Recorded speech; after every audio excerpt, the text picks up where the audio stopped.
Hi everyone, I'm Hanna Beverly and I am an interior designer at Pearce Design Group in Point Pleasant Beach. And today I'm going to show you guys how to make a beautiful floral arrangement for a beautiful Easter tablescape. So to start off, I have this vase from E2 Home, which is one of our accessory vendors that we sell here. So I went to Trader Joe's and bought a bunch of different flowers to make this floral arrangement today. And the great news is it came out to around $50 and it's super easy to make your own arrangement at home. And compared to a florist, you'll be saving a lot of money, but you can still make your home look beautiful for the holiday coming up. Okay, so when you do go shopping for your flowers, you're gonna wanna be looking for a couple different types. You're gonna want different scale flowers. So big flowers, such as a hydrangea, a Gerber daisy, a mum that I have here. Medium-sized flowers like carnations and spray roses. I ended up with full-size roses, but spray roses do the trick as well. And then filler flowers, so this can be baby's breath, this premium green fill, as well as some button flowers. And then the outside greenery, I love to use eucalyptus, but there's all types of filler greenery at Trader Joe's as well. So to start off, I start with putting my statement flowers in first and kind of filling in around it. So I'm going to show you how I cut my flowers for height purposes.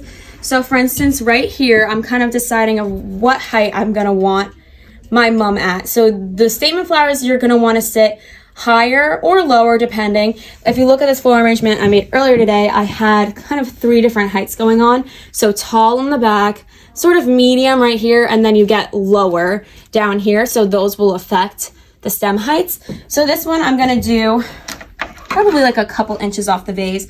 I sort of put my vase at the end of the table and it makes it a good sense for measuring. You wanna cut on an angle because then this way the flower is able to soak up as much water as possible.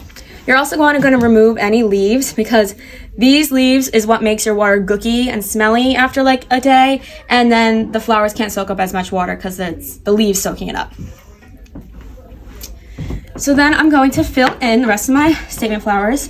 For these I'm choosing mums, hydrangeas, and Gerber daisies. So I'm doing 1 hydrangea, 2 mums, and 2 Gerber daisies. So the next thing I start to do is take my filler flowers and kind of fill them in. You don't want all of your statement flowers to be in the middle. You kind of want them spread out. As you can see here, I kind of have the mum, the Gerber, and then the hydrangea in the back with fillers kind of in between. So I just start filling in. I'm using this combination of carnations and roses. And the thing I love about these is that the colors are very different. So this is white and like a hot pink versus a really dark maroon. So the contrast here is what is going to make your floral arrangement visually appealing and have a lot of depth. So I'm just gonna kind of start by placing some in between flowers like this, some rose in the front. And as I'm doing this, I'm gonna kind of start to decide where I want the statement flowers to lay so I can kind of arrange around that. So I'm thinking the hydrangea in the back and some of these mums laying towards the front, as well as like the Gerber daisy maybe laying like above the mum like that. And then I'm gonna use the statement flowers to kind of create like stands almost in a way to support the bigger flowers.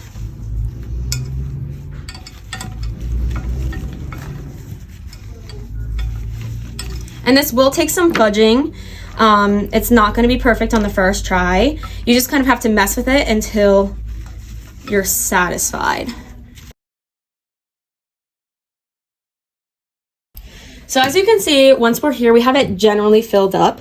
And the good news about this E2 vase, it has a very wide mouth, so you can stick a lot of flowers in there, kind of getting a little bit more bang for your buck. But even still, now we can kind of see where the holes are. So for instance, here's a pretty big gap.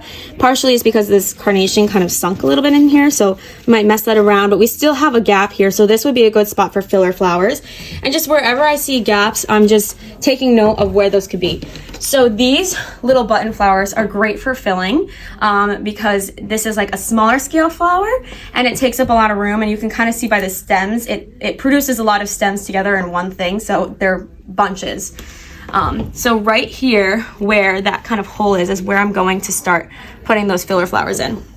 And as you can see, the height is not the best for that spot, so I might cut it down just a tiny bit until it fits the area a bit better, and just messing around with it so that fits the area a bit better.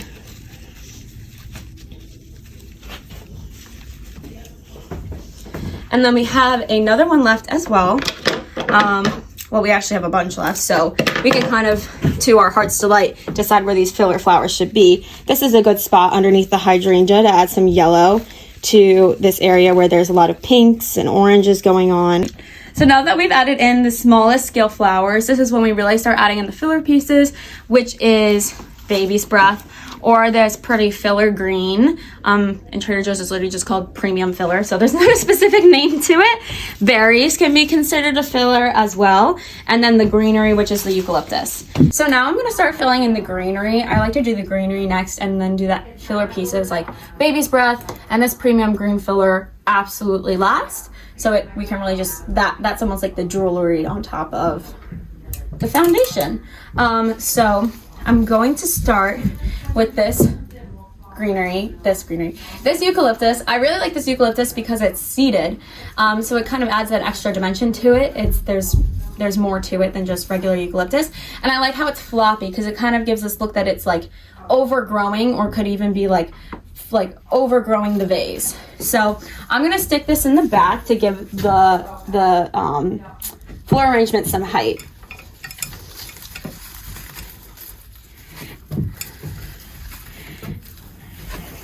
And when it comes to this, you kind of want to stick it in most because it's so floppy. If you don't stick it in enough, it'll do that. So you have to really stick it in there and kind of like nudge flowers around it so that it really gives the look you want it to give. I'm honestly using some of these buttons as sort of like a kickstand for it to stay up straight because it is so floppy. I like the look that it's floppy, but sometimes it can not perform the way you want it to. When it comes to design, there is a rule of 3 where you want to use things 3 times, because 2 times it could be a coincidence, but 3 times it's intentional, and it creates a balance within the space. And this is across any design, whether it's interiors or florals or anything, graphic design too.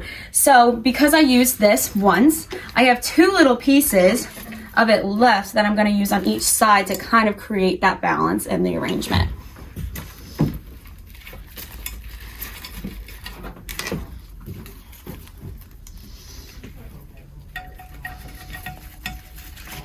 And then finally, I'm going to use some of this bigger eucalyptus, again, around these seeded ones to give it even more greenery. So this one, I might only use 2 to kind of fill in. We have the ones with the seed, no seed, ones with the seed, no seed, and then kind of doing every other to keep the balance.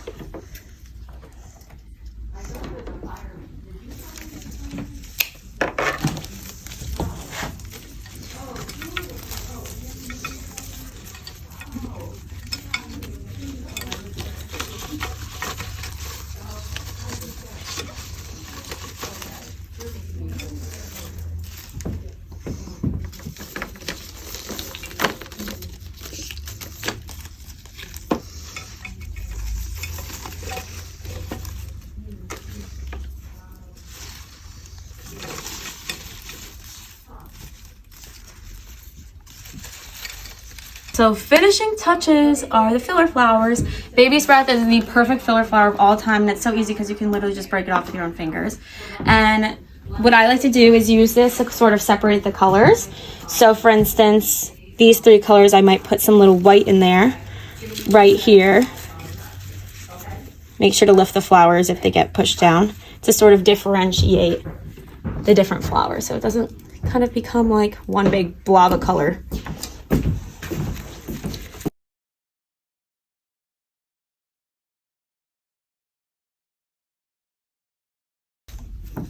And then we can add in some filler greens as well.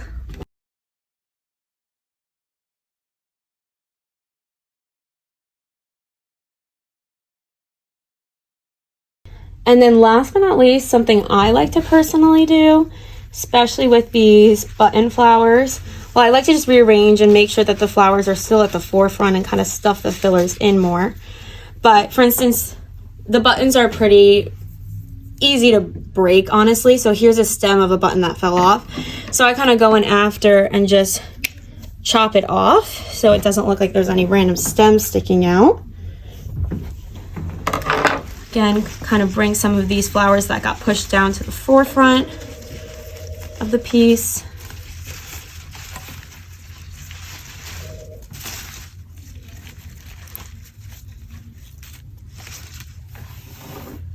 And voila, you're done.